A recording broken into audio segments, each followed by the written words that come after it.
សុកសុកមកប្រាប់ថាបែកគ្នាពុំងាអូនថាលែងបន្ត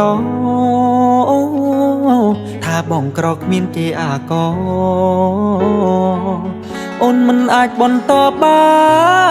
នទេពុំអ្នកក្របផ្ទះក៏តូចទៀបរនៀបក៏បាក់គ្មានសក្តិមានយូរការសិក្សាក៏មិនបានខ្ពស់អូនតាមគេព្រោះគេមានរបងអូនត្រូវការធ្វើមិនដេចបើប្របងយ៉ាក្រគុំដនបានត្រឹមពេលខ្លីគុំត្រឹមជាអ្នកអូនកាន់ដៃឆ្លងផុតគ្រូភ័យអូនក៏លែងได้លែងបន្តអូនហ៊ានឌីលបងថាអ្នកស្រែលេចហើយឬមិនទេស្រីល្អស្រវាងកាមចោអង្គ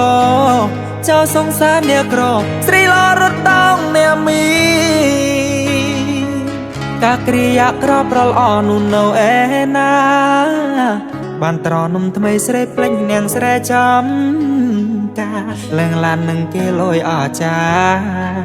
ទៅចោស្រីញ៉ាបងលែងត្រូវការអូនទៀតហើយធ្វើមិនដេចបើប្របងយ៉ាក្រគុំដោនបានត្រឹមពេលខ្លីបងត្រឹមជាអ្នកអូនកាន់ដៃឆ្លងផុតគ្រូភ័យអូនក៏លែងได้លែងបន្តអូនហ៊ានឌីលបងថាអ្នកស្រែលេចហើយឬមិនទេស្រីល្អស្រវាងកាមចោអង្គចោសង្សារអ្នកក្រស្រីល្អរត់តងអ្នកមាន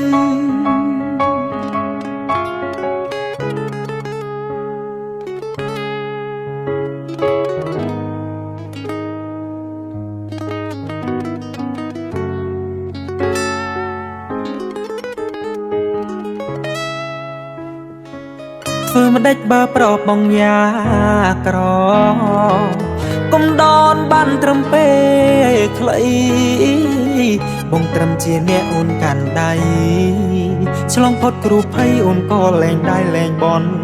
តអូនហ៊ានឌីលបងថាអ្នកស្រែលេចហើយឬមិនទេស្រី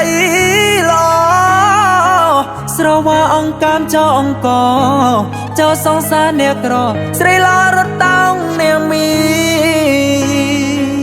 កាគ្រាយាក្រប្រលអនោះនៅឯណាបានត្រនំថ្មីស្រីភ្លេចអ្នកស្រែចំការឡើងឡាននឹងគេលយអចាទៅចោស្រីញ៉ាបងលែងត្រូវការអូនទៀតហើយ